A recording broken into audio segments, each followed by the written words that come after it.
Pajarnya nggak mandi kita. Alhamdulillah Bapak Ibu semua, teman-teman semua, kita sudah berada di acara yang sangat luar biasa karena mentor-mentor yang sekarang menjadi bukti di bisnis ini mereka bukan didapatkan dengan kemudahan. Saya pun sama seperti Bapak Ibu, pas datang ke acara ini kok kayak gini gitu tempatnya. Biasanya kan kalau misalnya ke villa kayaknya enak gitu, tidur enak pakai selimut ya, makan enak, mandi tinggal mandi, tapi kok kayak gini gitu. Ya karena kalau misalkan kita pengen ada dalam kenyamanan, jangan harap kita bakal cepat berhasil di dalam kehidupan kita. Karena ketika kita melihat orang yang berhasil, pasti dapatan dari kepahitan dulu. Nah makanya itu alhamdulillah dari acara workshop ini banyak banget pembelajaran yang kita dapatkan. Jadi di sini juga saya nggak akan ngebahas materi gitu, karena udah banyak juga di acara workshop kemarin gitu. Cuman yang pesan saya buat teman-teman semua, ketika kita lagi berproses, perjuangan kita bukan hanya sampai di sini saja gitu. Karena di sini kita hanya untuk belajar, tapi perjuangan yang sesungguhnya, perjuangan yang akan kita lakukan ketika kita pulang dari acara ini. Karena ketika kita belajar dengan benar-benar di acara workshop ini, itu bukan berarti kita bisa sukses, tapi yang menentukan kesuksesan kita ketika kita pulang dari sini dan kita mempraktekkan materi-materi yang ada di acara workshop ini gitu. Yang pertama itu, terus yang kedua, yang penting kita memiliki fokus.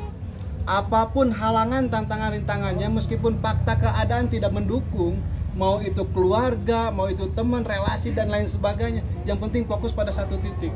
Kebayang nggak sama ibu ataupun bapak semua, ketika kita fokus sama satu titik, sekalipun sekeliling kita kelihatan, tapi yang lebih jelas sama satu titik itu. Saya dulu lagi terlilit hutang dan lain sebagainya, sama keluarga nggak didukung karena saya fokus kepada satu titik. Alhamdulillah bisa berada di titik seperti saat ini gitu. Jadi buat teman-teman semua, kalau misalkan wah saya mah banyak penolakan, wah saya mah gini-gini, saya alumninya, saya pernah merasakan gitu. Jadi ketika apapun yang terjadi di lapangan, fokus aja sama satu titik dan yakini sama apa yang kita lakukan.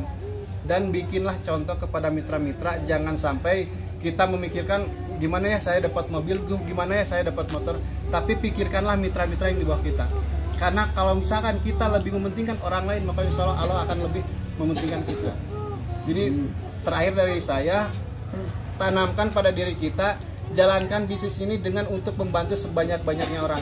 Jangan hanya untuk memperkaya diri sendiri. Karena percuma kalau misalkan kita pengen dapat uang di luar sana juga bisa.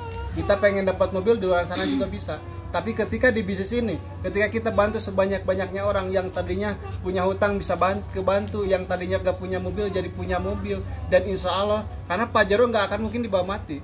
Tapi yang kita bawa adalah apa? Amal perbuatan kita selama kita hidup. Jadi jalankan bisnis ini untuk membantu sebanyak-banyaknya orang. Oke, sekian dari saya. Kalau misalkan kelamaan nanti nggak kangen di Zoom. Wassalamualaikum warahmatullahi wabarakatuh. Waalaikumsalam warahmatullahi wabarakatuh. Nah mungkin selanjutnya silakan untuk mentor kita Coach Ferry.